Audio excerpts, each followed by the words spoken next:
静かなる期間。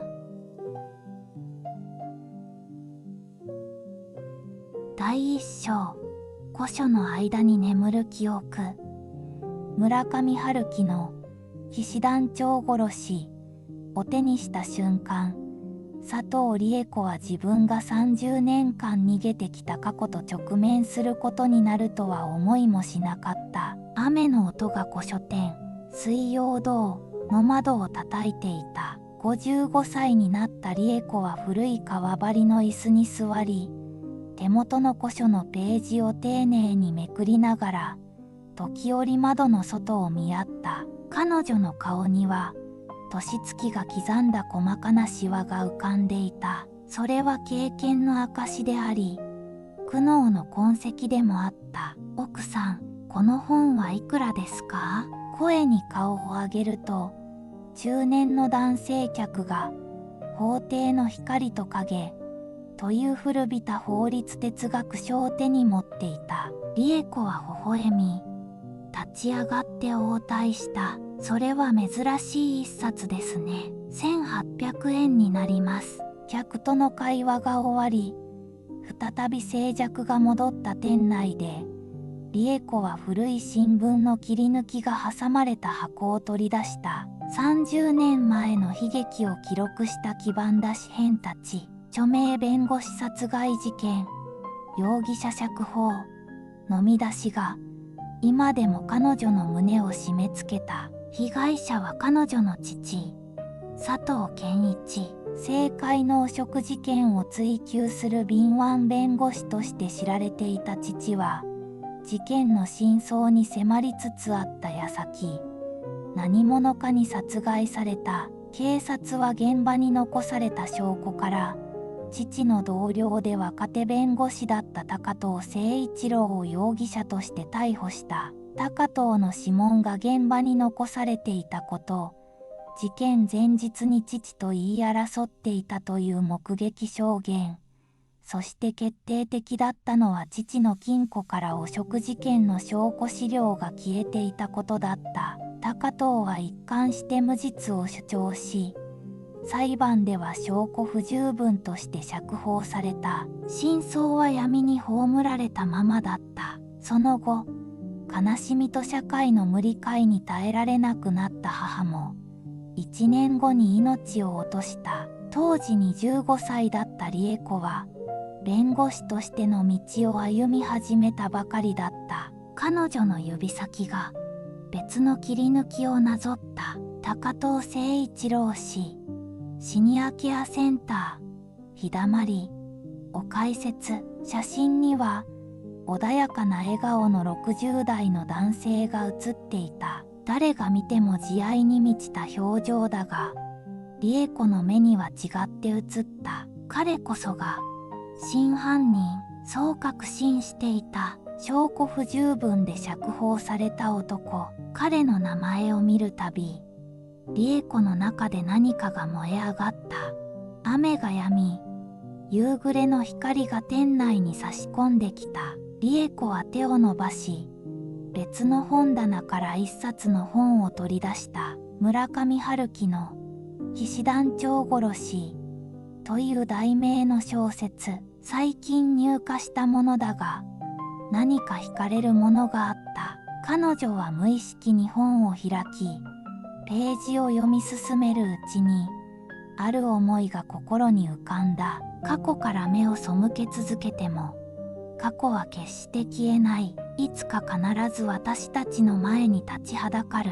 向き合うべき時が来たなら、真実の姿を見る勇気を持つしかないのだ。その思いに、理恵子は深く息を吐いた。30年間、彼女は心の奥底に怨念を抱き続けてきた。過去にとらわれ、新たな人間関係も築かずに、しかし、それで何かが変わっただろうか。彼女は椅子から立ち上がり、古い鏡台に向かった。かつて法廷で輝いていた鋭い眼差しが、鏡に映る自分を見つめ返していた。今度こそ、真実を暴く。その日の夕方、理恵子は古書店を早じまいし、自宅マンションへと戻った。質素だが整然とした一人暮らしの空間。彼女は書斎に向かい、古いノートパソコンを開いた。画面にはシニアケアセンター日だまりのボランティア募集ページが表示されていた。指先が震えるのを感じながら、彼女は応募フォームに入力を始めた。表向きは地域貢献のためのボランティアだが、本当の目的は高藤に近づき、30年前の真実を暴くことだった。読書会のボランティア。理恵子は自分の長所を考えた。古書店経営者として、また元弁護士として、彼女には本の知識がある。それを武器に、高藤に接近する。完璧な計画だ。彼女は送信ボタンを押す前に、一瞬躊躇した。この道の先に何があるのかわからない。しかし、30年間の疑問と怒りを抱えたまま、このまま生きていくことはできなかった。お父さん、お母さん、真実を知る時が来ました。彼女はボタンを押し、申請書を送信した。これが彼女の人生で長く引きずってきた過去に決着をつける一歩になるかもしれないと、理恵子は思った。それが復讐への道なのか、それとも予想外の場所へ続く道なのか、まだわからなかった。第2章、接触の糸口。佐藤さん、ようこそ日だまりへ。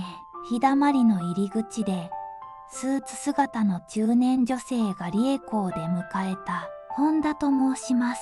施設長の秘書です。ボランティア担当も兼ねていますので、何かあればいつでもお声掛けください。理恵子は穏やかに微笑み、お辞儀をした。よろしくお願いします。読書会のお手伝い、楽しみにしています。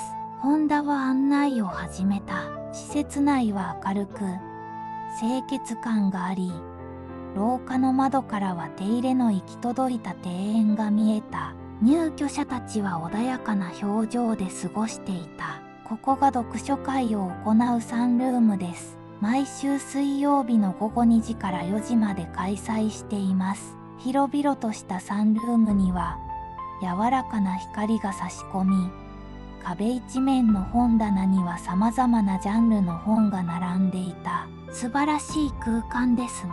理恵子は心から感心した。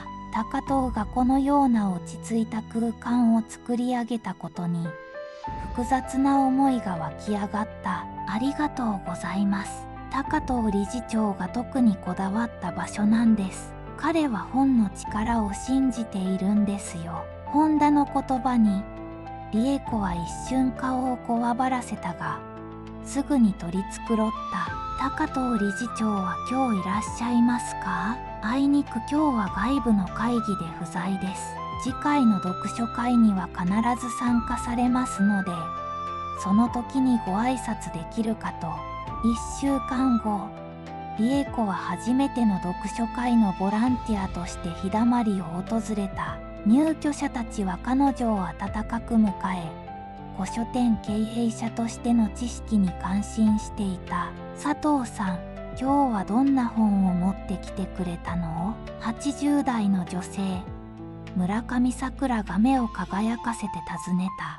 今日は、平家物語を現代語訳したものと、源氏物語の絵巻物の複製です。理恵子が取り出した本に、入居者たちからどよめきが起こった。素晴らしい選書ですね。背後から聞こえた落ち着いた男性の声に、理恵子は振り向いた。そこには高藤清一郎が立っていた。白髪混じりの頭に穏やかな微笑み。誰が見ても優しい老人に見えた。はじめまして。高藤清一郎です。日だまりの理事長をしております。高藤が差し出した手を、理恵子は少し躊躇してから握った。その手は温かく、力強かった。この手が父を殺したのか？この優しそうな目をした人が、佐藤理恵子です。古書店を経営しています。本田から聞いています。古典文学に詳しいとか。私も若い頃は文学に親しんでいました。高藤の口調は穏やかだったが、理恵子は彼の目に一瞬、何か暗いものが浮かんだように感じた。読書会は予想以上に活気があり、理恵子は古典文学について熱心に語った。高藤も時折意見を述べ、彼女は彼の知識の深さに驚かされた。会の終わり近く、高藤が理恵子に近づいてきた。佐藤さん、次回もぜひ来ていただけませんか。入居者たちが大変喜んでいます。はい、喜んで。理恵子は微笑みながら答えた。高藤との距離が縮まったことに小さな成功を感じていた。帰り際、彼女は意外な会話を耳にした。さくらが若い女性の看護師と話しているのだ。高藤先生、本当に優しい方ですね。と看護師が言った。ええ、でも昔は違ったのよ。とさくらが答えた。あの大変な裁判の直後と比べたら、随分変わったわね。でも今の方が本来の彼らしいと思うわ。理恵子は思わず耳を傾けた。高藤先生が心の傷を負った出来事があったらしいの。それがなければ、ここもなかったかもしれないわね。その言葉に、理恵子は心臓が激しく鼓動したのを感じた。看護師は事件の詳細を知らないようだったが、さくらは何か知っているようだ。もっと聞きたかったが、不自然に近づくわけにもいかない。その日の夕方、理恵子は自宅で小さなノートに観察結果を書き記した。高藤の言動、彼と入居者との関係、そして耳にした会話、すべてを記録した。しかし、ペンを置いたとき、彼女の心に疑問が生まれていた。高藤は本当に彼女が思い描いていたような冷酷な殺人者なのか。今日出会った男は、温かで思いやりに満ちていた。人は変わる。理恵子は自分に言い聞かせた。30年もあれば、誰だって変われる。でも罪が消えるわけではない。彼女は父の写真を見つめた。お父さん、必ず真実を見つけます。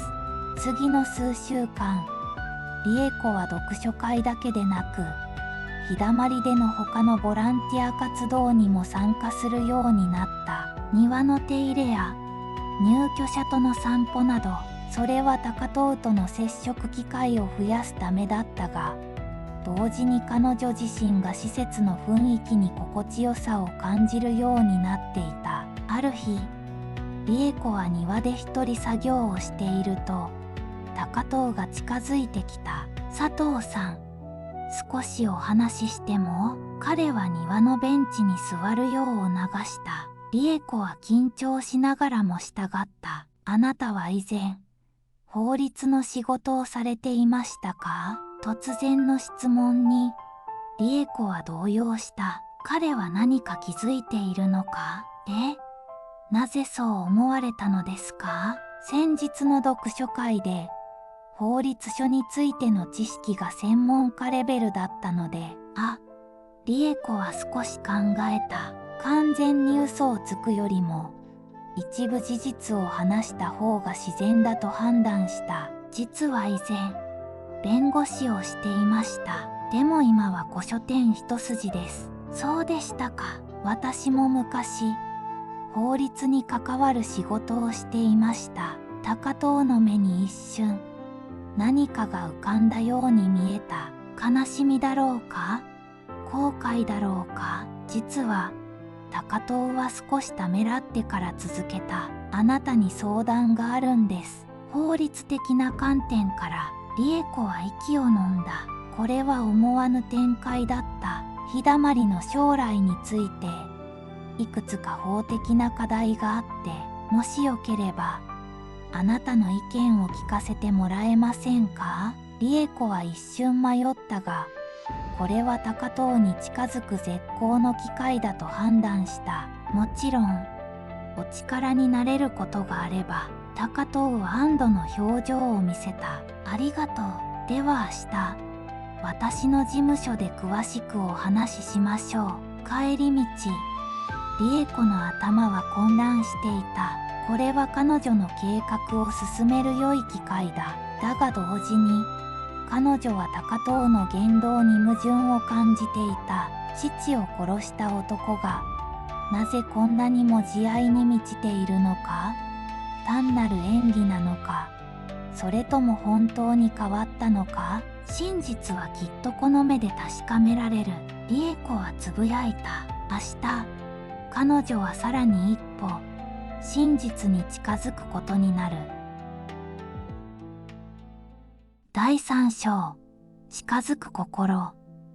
翌日、理恵子は高藤の事務所を訪ねた。窓から日だまりの庭園が見える明るい部屋だった。壁には数々の感謝状や記念写真が飾られていた。ようこそ、佐藤さん。高藤は立ち上がって彼女を迎えた。お茶はいかがですか？ありがとうございます。高藤が入れた緑茶を受け取り、理恵子は部屋を見回した。彼の人生の軌跡がこの部屋に詰まっているようだった。特に目を引いたのは壁に飾られた一枚の写真。若い高藤が何人かの高齢者と笑顔で写っていた。これは、日だまりを解説する前、私がボランティアをしていた老人ホームでの写真です。高藤の表情が柔らかくなった。そこでの経験が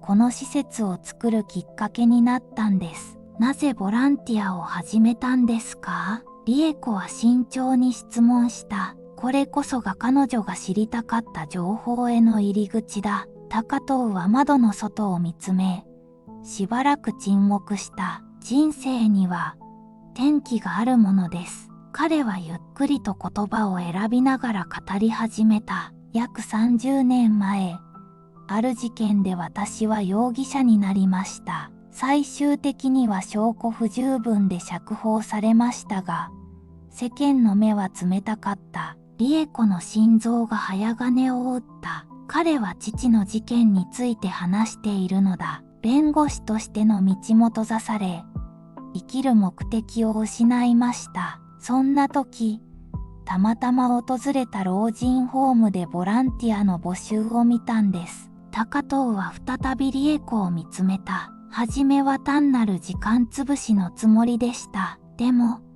そこで出会った人々が私を変えたんです。彼の声に込められた感情に、理恵子は思わず聞き入った。法律相談の件ですが、高藤は話題を変えた。日だまりは将来的により地域に開かれた施設にしたいと考えています。古書店との連携や法的な枠組みについてアドバイスをいただければ。次の1時間、彼らは施設の将来計画について話し合った。理恵子は元弁護士としての知識を生かし、具体的な提案をいくつか行った。高藤は熱心に耳を傾け、メモを取っていた。素晴らしい提案ばかりです。やはりプロは違いますね。会話が一段落し、高藤が謝意を述べた。いえ、お役に立てて嬉しいです。理恵子は微笑んだ。彼女の頭の中では、感情が入り混じっていた。高藤は父の殺人者だと思い込んでいたが、目の前の男は紳士で情熱的だった。彼女の復讐計画と、今感じている気持ちの間に、齟齬が生じ始めていた。佐藤さん、もしよろしければ、これからも定期的にアドバイスをいただけませんか？高藤の提案に、理恵子は迷わずうなずいた。これはさらに彼に近づく機会になる。ところで、高藤は少しためらいがちに続けた。あなたは弁護士を辞めて古書店を始めたとおっしゃいましたが、なぜですか？この質問は理恵子を驚かせた。彼女は一瞬、本当のことを話そうかと迷った。しかし、まだその時ではない。私にも人生の転機がありました。彼女は曖昧に答えた。法廷で戦うよりも、本の世界で平和に生きたかったのかもしれません。高藤は理解したようにうなずいた。人はそれぞれ自分の道を見つけるものですね。帰り際、高藤は理恵子を施設の入り口まで見送った。次回の読書会も楽しみにしています。はい。私も、理恵子は笑顔で答えた。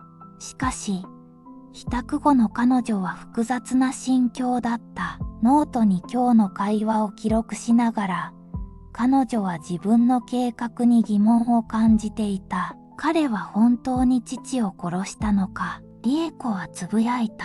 はっきりした確証がないまま、彼を憎み続けてきた。しかし、高藤の言動からは罪の意識が感じられるものの、殺人者の印象は受けなかった。むしろ、何か重い十字架を背負っている人のようだった。その夜、理恵子は眠れなかった。彼女は引き出しから、父の事件に関する資料を再度取り出した。新聞記事、裁判記録、警察の報告書のコピー、すべて彼女が弁護士時代に苦労して集めたものだ。記録を見直すと、確かに高藤を疑う理由はあった。しかし決定的な証拠はなく、それゆえに彼は釈放されたのだ。本当の真実はどこにあるのか。理恵子は窓の外の夜空を見上げた。父の死から30年。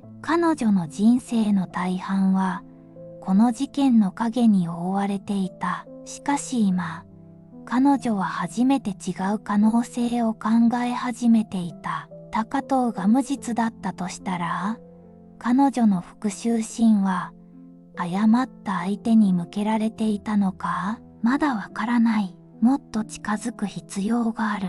理恵子は決意を新たにした。真実を知るためには、より高藤に近づき、彼の過去と向き合う必要がある。それが父への恩義であり、自分自身への責任でもあった。翌週の読書会で、理恵子は特に入居者の桜と親しく話すようになった。80代の桜は、日だまりの長期入居者だった。高藤先生は本当に素晴らしい方よ。私が入居した時、他の施設では断られたのに、ここだけは受け入れてくれた。桜の目は感謝の色で輝いていた。何年くらい前からここにいらっしゃるんですか？理恵子は尋ねた。もう25年になるわ。ここができた頃からよ。そうですか。高藤さんは開設当初から変わらない方なんですか？桜は少し考え込むように頭をかしげた。そうね。最初の頃は、とても暗い人だったわ。何か重い十字架を背負っているような。特に開設前のボランティア時代は本当に沈んでいたように見えたわ。理恵子の耳が研ぎ澄まされた。ボランティア時代？ええ。この施設を開設する前、高藤先生はある事件で容疑者になった後、釈放されてからしばらく老人ホームでボランティアをしていたの。そこで私と出会ったのよ。彼はいつも、罪を償わなければならない。と言っていたわ。理恵子の手が震えるのを感じた。心臓が喉元まで飛び出しそうだった。でも、ある時期から変わったのよ。新しい生き方を見つけた。って言ってね、それが日だまりの始まりだったの。新しい生き方。理恵子はつぶやいた。彼女の中で何かが動き始めていた。この会話が、高藤の真実に近づく鍵になるかもしれない。第4章、揺れる真実。日だまりでボランティアを始めて3ヶ月が経った頃、理恵子は高藤との信頼関係を築きつつあった。読書会は大盛況で、彼女の提案で始まった思い出を語る会も入居者たちに好評だった。ある日の夕方、理恵子が施設を去ろうとしていると、高藤が彼女を呼び止めた。佐藤さん、少しお時間ありますか？彼の表情はいつもと違って緊張していた。大丈夫ですよ。サンルームで話をしましょう。二人はすでに入居者が引き上げた静かなサンルームに入った。夕日が窓から差し込み、部屋を赤く染めていた。高藤はしばらく窓の外を見つめていた。やがて、彼は理恵子に向き直った。実は、あなたが誰なのか、わかっています。理恵子の全身から血の気が引いた。バレたのか。しかし、彼が口にしたのは理恵子の想像とは異なる言葉だった。あなたは佐藤健一さんの娘さんですね。理恵子は言葉を失った。高藤は静かに続けた。最初は気づきませんでした。しかし、あなたの法律知識の深さ、時々見せる表情、そして本田が調べたところ、あなたの父親の名前が公記録にあったんです。理恵子は動揺を隠せなかった。長い沈黙の後、彼女は声を振り絞った。なぜ今まで黙っていたんですか？高藤は悲しげに微笑んだ。あなたがここに来た理由が知りたかったんです。私を恨んでいることはわかります。でも、真実を知ってほしかった。彼はポケットから古い音声レコーダーを取り出した。これは30年前、事件直後に私が残したものです。誰にも聞かせたことがありません。真実を知る唯一の証拠かもしれません。震える手でレコーダーを受け取った理恵子。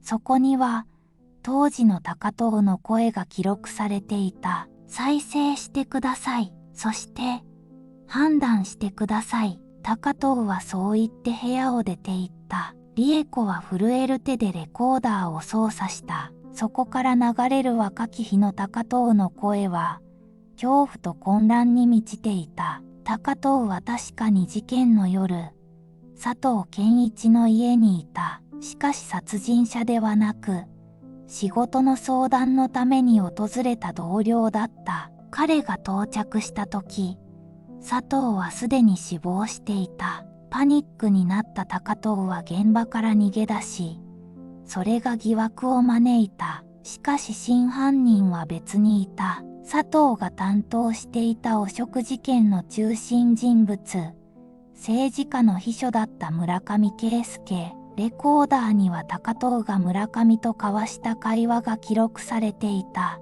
村上が脅迫し、高藤が恐怖で黙ることを約束する瞬間まで、録音の中で村上は、佐藤が汚職の証拠を揃えたと聞いて、やむを得なかった、と告白していた。さらに、放送界の大物が事件の黒幕であることも示唆していた。なぜこれを警察に持っていかないの？理恵子はつぶやいた。答えはレコーダーの続きにあった。高藤は証拠を持って警察に行こうとしたが、脅迫されていた。彼の家族が標的にされるという脅迫だった。当時、高藤には妻と5歳の娘がいた。恐怖に負けた彼は証拠を隠し、沈黙を守った。その後、高藤の妻は彼の無実を信じられず、娘を連れて去った。しかし、それだけではなかった。高藤は録音の中で、証拠を公開しなかったもう一つの理由を告白していた。当時、佐藤健一が追及していた汚職事件の黒幕は、政界と放送界に強い影響力を持つ人物だった。高藤が証拠を警察に提出しようとした際、その人物の側近から、これ以上進めば放送界から完全に追放される、と脅されたのだ。若手弁護士だった高藤にとって、それは死活問題だった。恐怖と野心の間で揺れ、彼は沈黙を選んだ。でも殺人事件の時効は、理恵子の頭に疑問が浮かんだ。控訴時効は25年のはずだ。録音の最後に、その答えがあった。真犯人の村上は事件直後から10年間、ブラジルに逃亡していた。その後、日本に戻ったが、身分を偽って生活していた。法律上、国外逃亡期間は時効計算から除外される。つまり、彼はまだ罪に問うことができるのだ。さらに驚いたことに、高藤は村上の現在の居場所も把握していた。偽名を使っているものの、政界とのつながりを完全には断ち切れず、時折姿を現していたのだ。録音には、村上が使用している偽名や、彼が定期的に訪れる場所の情報まで含まれていた。理恵子はレコーダーを聞き終え、窓の外を見つめた。彼女の中で様々な感情が渦巻いていた。高藤は殺人者ではなかった。しかし、真実を隠した罪は消えない。録音の最後に、もう一つの重要な情報があった。高藤は佐藤健一の葬儀に密かに参列していたことを告白していた。そこで彼は若き日の理恵子を見かけ、その姿に深く心を痛めたという。許してください。あなたから良心を奪う原因となった私の臆病さを、いつか真実を伝える日まで、私は償い続けます。録音はそう締めくくられていた。その夜、理恵子は眠れなかった。記憶の中で、父の笑顔と悲しみの日々が交錯した。そして、高藤の言葉が頭の中で繰り返された。私はあなたのお父様を救えなかった。そして、その罪から逃げ続けてきた。翌朝、理恵子は高藤の部屋を訪ねた。しかし彼はいなかった。本田に尋ねると、高藤は早朝から出かけているという。どこへ出かけているのですか？警察署だそうです。長い間逃げてきた真実と向き合う時だ。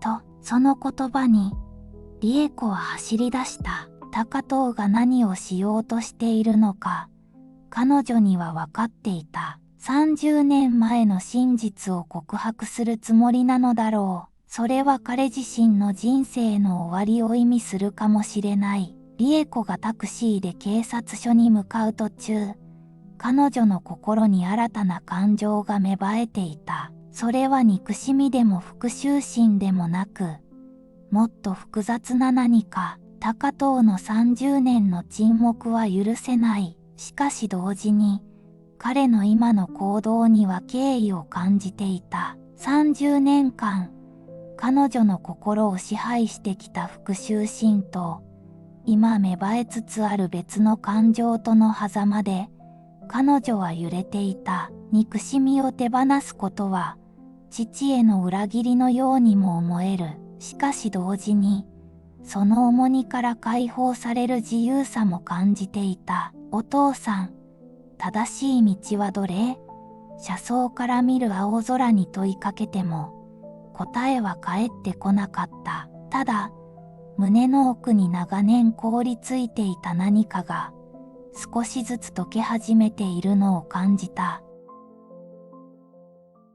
第5章、胎児。警察署に着いた理恵子は、受付で高藤を探した。しかし、彼はまだ到着していないという。焦った理恵子は職員に事情を説明しようとしたが、言葉がうまく出てこなかった。30年前の事件をどう説明すればよいのか。その時、彼女の携帯電話が鳴った。見知らぬ番号からだった。もしもし？理恵子さん、高藤です。彼の声は疲れているようだった。どこにいるんですか？警察には、まだ、言っていません。あなたに会いたいのです。最後に、その言葉に理恵子の胸の内で鼓動が激しく波打った。場所は、あなたのお父様が眠る場所です。電話は切れた。理恵子は即座に理解した。父の墓所だ。墓地に着くと、そこには高藤が立っていた。父の墓前に花が供えられ、線香の煙が立ち上っていた。高藤の姿を見た瞬間、理恵子の中で何かが崩れた。彼は老い、疲れ果てた男に見えた。憎しみの対象ではなく、ただの哀れな人間に来てくれたんですね。高藤は振り向き、疲れた笑みを浮かべた。なぜここに？理恵子が尋ねると、高藤は墓石に触れながら答えた。30年間、毎月ここに来ていました。許しを請うために。その言葉に理恵子は言葉を失った。彼女は知らなかった。父の墓に定期的に訪れる見知らぬ男がいたことを。高藤は深く息を吐き、理恵子の目を見つめた。私は卑怯者でした。真実を隠し、逃げ続けました。あなたのお父様は、真実を追い求めて命を落とされました。そして、私はその真実を知りながら30年間黙っていたのです。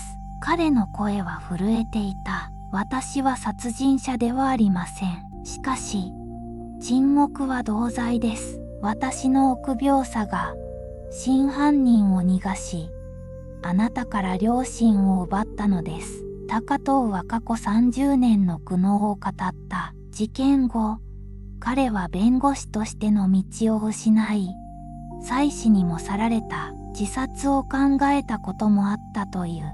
しかし、老人ホームでのボランティアが彼を救った。人のために生きることで、少しずつ自分を許す道を見つけたのだ。日だまりを作ったのは、償いのつもりでした。しかし同時に、真実から逃げ続ける口実でもあった。彼は苦しげに笑った。あなたが現れた時、私は分かっていました。時が来たのだと。理恵子の目から涙が溢れた。30年分の怒り、悲しみ、そして今、新たに生まれた感情。私はあなたを恨んでいました。あなたが父を殺したと信じて、復讐のためにここに来たんです。理恵子の声も震えていた。でも今、わからなくなりました。真犯人は別にいて、あなたはただ、怖かっただけ。高藤は静かにうなずいた。恐怖に負けた私は、人間として失格です。しかし、その罪から逃げ続けることで、さらに多くの罪を重ねてきました。彼は小さな袋を取り出した。これはあの音声記録の原本と、私が30年間集めてきた証拠です。村上の居場所、彼の行動パターン、そして彼が国外に逃亡していたことを示す記録も、時効はまだ成立していません。理恵子はその袋を受け取ったが、開けなかった。今、彼女の心の中では別の思いが強くなっていた。高藤さん、私は30年間、憎しみを抱えて生きてきました。それが私の支えでした。でも今、彼女は言葉に詰まった。その憎しみが、私自身を蝕んでいたことに気づきました。高藤は悲しげに微笑んだ。私たち二人とも、過去にとらわれていたのですね。彼は天を仰ぎ、続けた。私が釈放された後、老人ホームで働き始めたのは、単なる偶然ではありませんでした。そこで出会った人々が私の心を開き、日だまりを作る決心をさせてくれたのです。しかし、それは別の意味では逃避でもありました。真の償いとは、真実を直視し、その責任を取ることだと今ならわかります。彼らは沈黙の中に立ち、春の風が墓地を吹き抜けていった。遠くで鳥が鳴いていた。行きましょう。理恵子は静かに言った。警察へ。一緒に。高藤は驚いたように彼女を見た。一緒に？はい。私もこの真実を知る証人として。理恵子は高藤の目を見つめた。彼女の中にあった復讐心はいつの間にか形を変えていた。それは今、真実と正義を求める強い意志になっていた。佐藤さん。高藤は初めて彼女の姓を呼んだ。ありがとう。そして、申し訳なかった。理恵子は答えなかった。まだ答えを持っていなかった。しかし、彼女の心は確かに動いていた。二人は並んで墓地を後にした。30年の沈黙の後、真実が語られようとしていた。第6章、和解への道。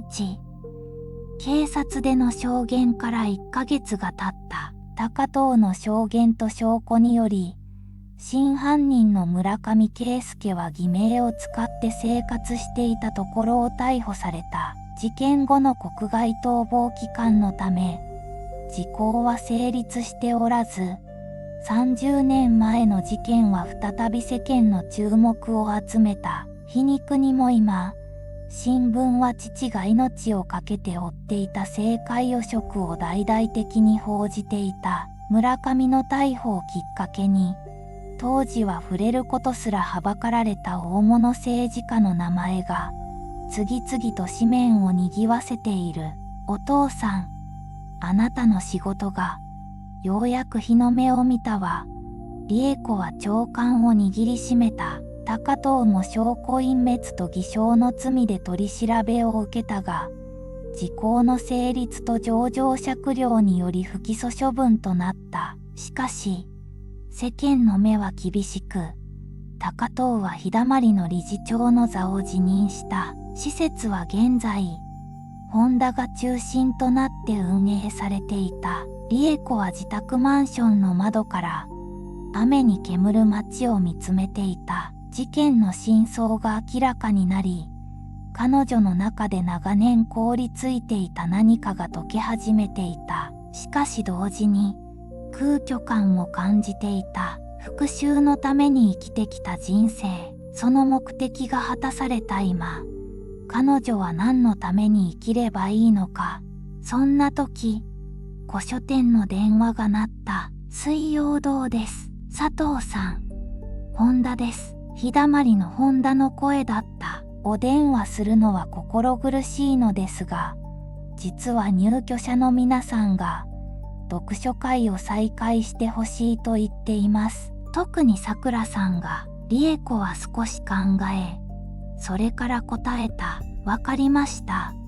来週から再開しましょう。電話を切った後、理恵子は父の写真を見つめた。お父さん、私はどうすればいいのでしょう。静かな部屋に答えはなかった。しかし彼女は決意した。自分の人生を復讐ではなく創造のために使うべきだと。翌週、理恵子は日だまりの読書会を再開した。入居者たちは彼女を温かく迎え、誰も高藤や事件について触れなかった。彼らにとって理恵子はただの古書店の店主であり、読書会を導く人だったのだ。読書会の後、さくらが理恵子に近づいてきた。来てくれてありがとう。理恵子さん。彼女はさくらの笑顔に心が温かくなるのを感じた。こちらこそ。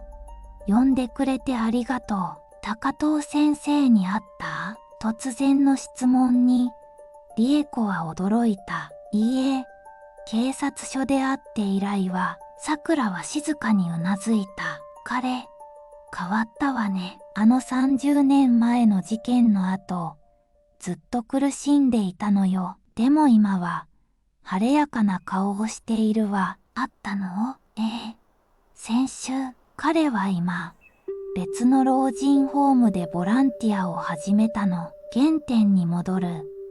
って言ってたわ。理恵子はその言葉に何か胸が締め付けられる思いがした。その日の夕方、理恵子は偶然、施設の庭で本田と会った。佐藤さん、お時間少しよろしいですか？本田は少し緊張した様子で話し始めた。実は、高遠から預かったものがあります。彼女は封筒を差し出した。理恵子が開くと、中には一通の手紙と日だまりの土地と建物の権利書のコピーがあった。手紙には高遠の筆跡でこう書かれていた。佐藤さん、あなたのおかげで、私は長年の重荷から解放されました。これからは別の形で償いを続けます。日だまりの未来については、あなたに託したいのです。法的手続きは整えました。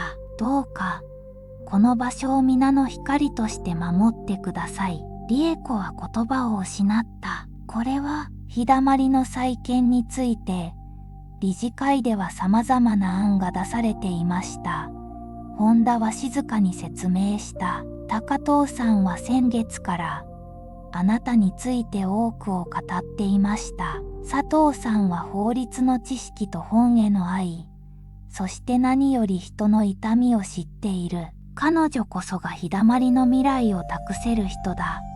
と、はじめは理事たちも懐疑的でしたが、最終的に全会一致であなたを推薦することになったのです。高藤さんは、日だまりをあなたに譲渡したいと、法的には財団にした上で、あなたを理事長に指名するという形です。本田は静かに続けた。彼は言っていました。佐藤さんこそ、この場所を本当の日だまりにできる人だ。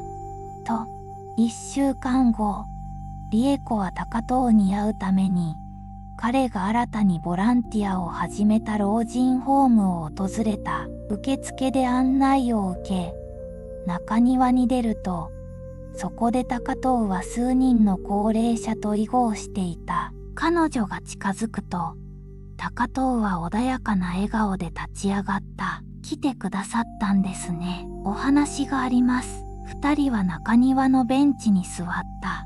明るい陽光が降り注ぐ静かな空間。日だまりの件、本田さんから聞きました。理恵子は切り出した。なぜ私に？高遠はしばらく空を見上げ、それから答えた。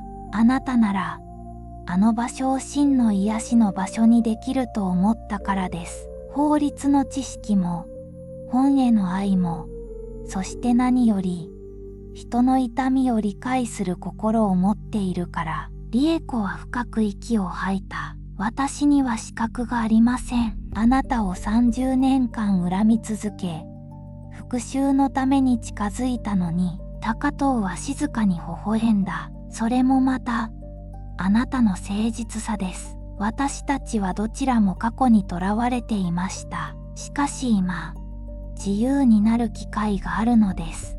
二人は長い間、沈黙していた。やがて理恵子が口を開いた。日だまりと古書店を組み合わせた施設にしようと考えています。入居者たちが本に囲まれ、地域の人々との交流も生まれる場所に、高遠の目が輝いた。素晴らしい案です。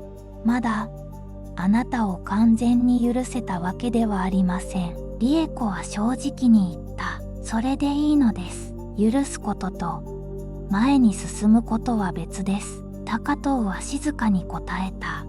帰り道、理恵子は考えていた。彼女の人生は、父の死によって大きく変わった。憎しみと復讐に支配された30年。しかし今、新しい道が開けつつあった。お父さん、私は前に進みます。彼女はつぶやいた。それは彼女自身への約束でもあった。エピローグ、静かなる期間。1年後の春、日だまりは姿を変えていた。施設の一角に、記憶の書家と名付けられた小さな古書店が併設され、入居者たちと地域の人々が交流する場となっていた。理恵子は古書店経営と施設運営の両方に携わり、多忙ながらも充実した日々を送っていた。